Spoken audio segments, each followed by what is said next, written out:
On today's Hot 10 video, we'll be going over the hottest selling cards in Magic, of course, but we'll also be taking a look at the downward trend on sales in general. The singles market is not immune to this as the sales continue to slip week over week.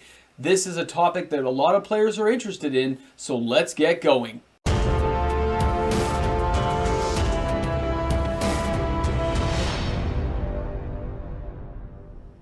Hi everyone and welcome back.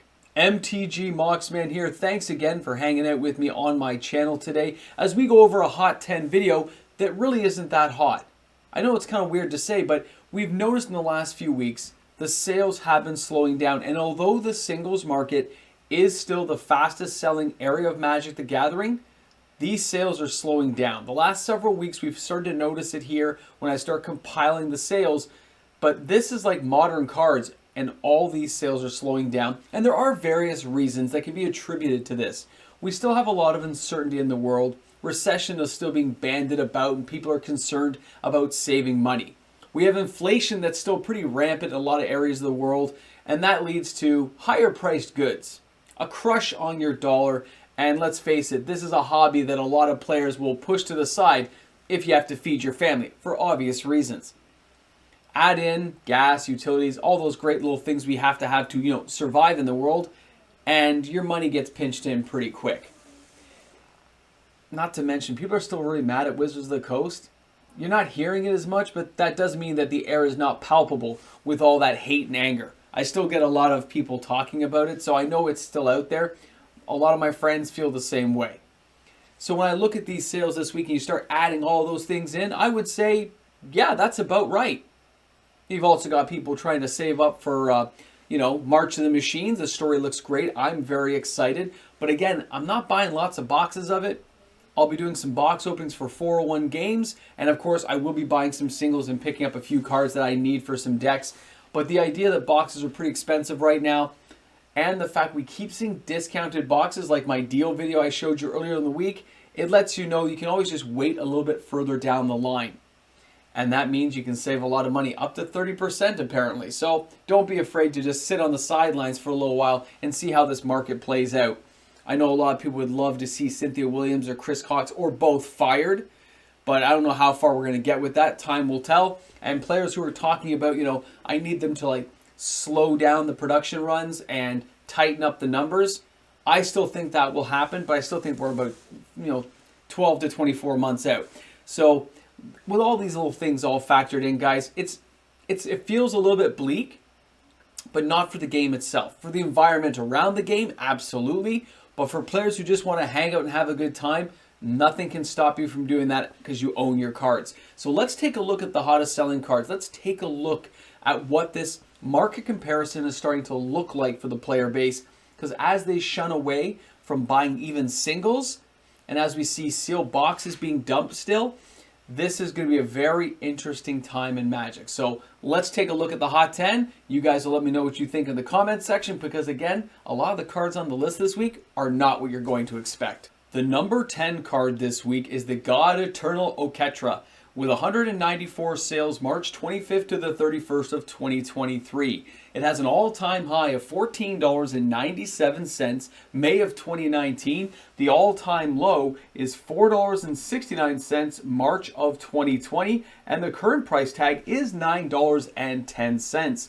Now, the God Eternals are an interesting thing from War of the Spark to see here. They have a good casting cost, a decent power level, and to see these sales kind of slipping in lets you know players are kind of saying, these haven't been reprinted for a while. I think I'll buy some of these. I'll take a look and see if I can make a new deck with them, maybe build a new zombie deck. Whatever it is, players are buying into this card. They are purchasing it more than normal. And if anyone has a good reason why it's happening, I would be very curious to hear. I love knowing what's happening in the secondary market. And sometimes, even though I'm reading all over the place, I do miss things. So it's very interesting.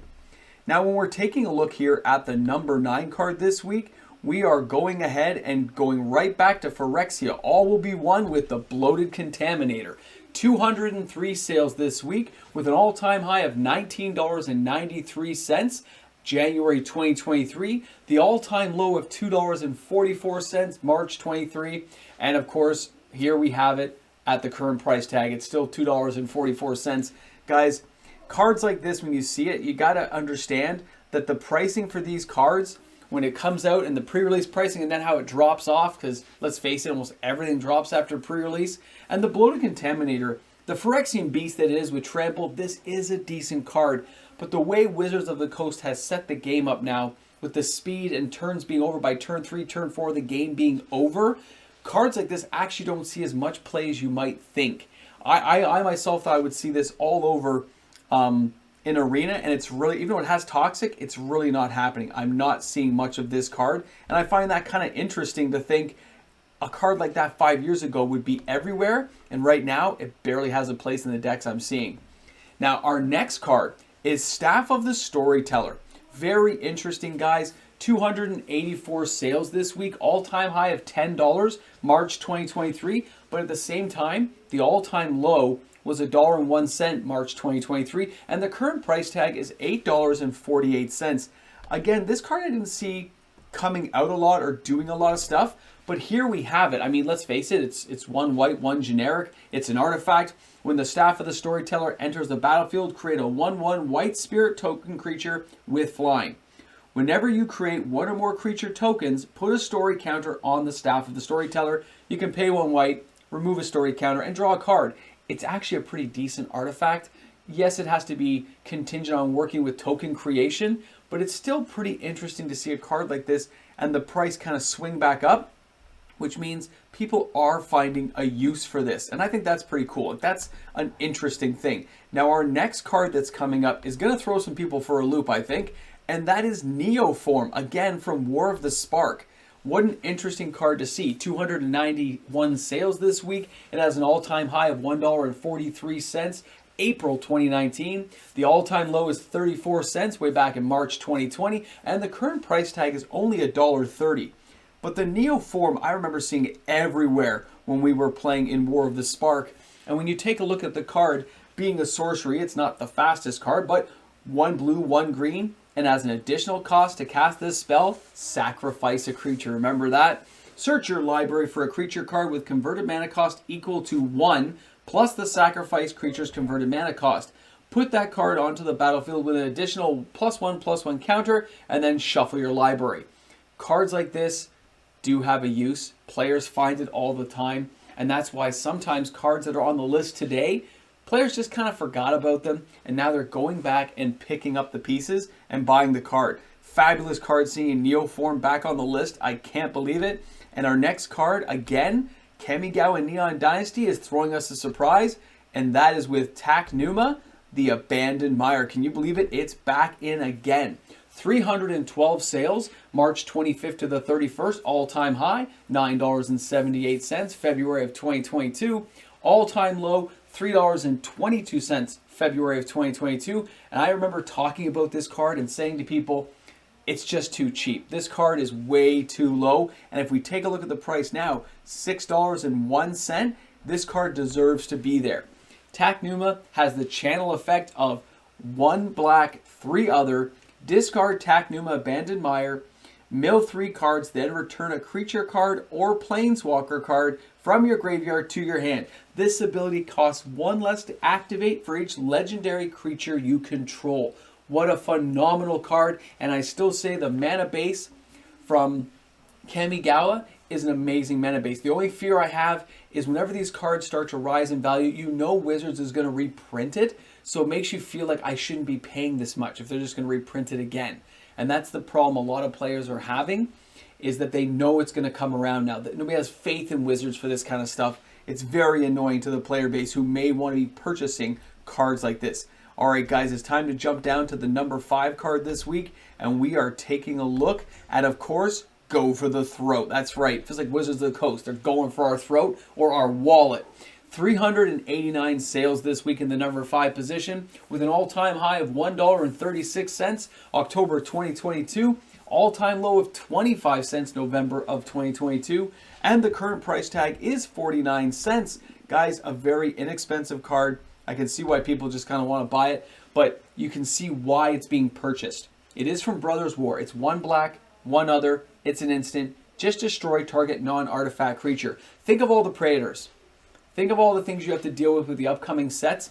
This is a simple solution that costs next to nothing, and that's what I mean. The creatures nowadays just don't have the same protections, or you're building a deck that is strictly protection to keep those creatures alive. It doesn't offer a lot of variation in deck construction, and that has a lot of people I know on Arena really annoyed, like myself. It's just one of those cards. It's fun, it's great, but it just seems so limited that I wonder why people would play that kind of stuff. But now we're jumping to number 4. Can you believe it? We're going to hit the number 4 position, and that is going to be the Tireless Provisioner Modern Horizons 2. I know we are jumping all over, guys. It might be a bit of a surprise, but that's just because players are branching out. Now, when we look at this card, it has 491 sales this week with an all-time high of $3.34 in June of 2021, but the all-time low of $1.53 April 2022, and the current price tag is $1.70. Guys, very inexpensive cards, I know, but there's still a lot of fun uses for them. And when you take a look at this card, 1 green, 2 other, is a creature, Elf Scout. It's a 3/2, but it has landfall. Remember good old landfall?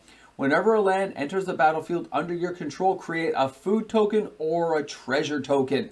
And that's where things can get fun with cards like this. Building with commander decks with this kind of stuff and having all kinds of food and token things being built. That's what I want to get. I want to see if they really get some crazy stuff going. I know some friends have tried to connect certain things together, and when it goes off, it is spectacular. But now we're into our top 3. That's right, we're already down to that part of the video. And right now we have the Esper Sentinel coming in at number 3. And that's right, this card just dominated right all the way through because players decided the Sentinel was worthy. 528 sales this week, all-time high of $36.28 June of 2021.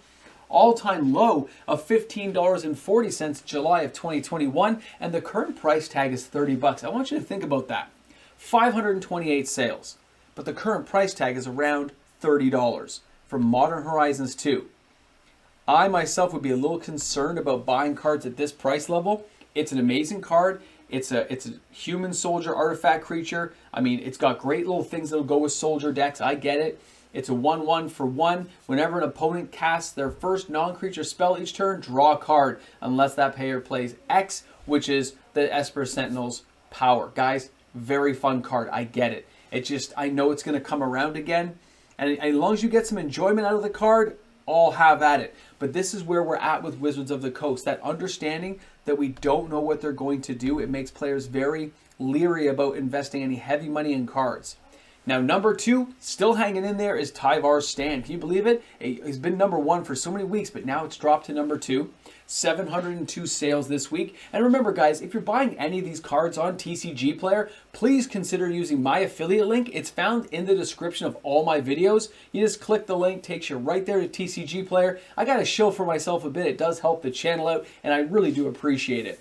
Now, this card has an all-time high of $4.99 January of 2023, the all-time low of 50 cents in February of 2023, but the current price tag is $1.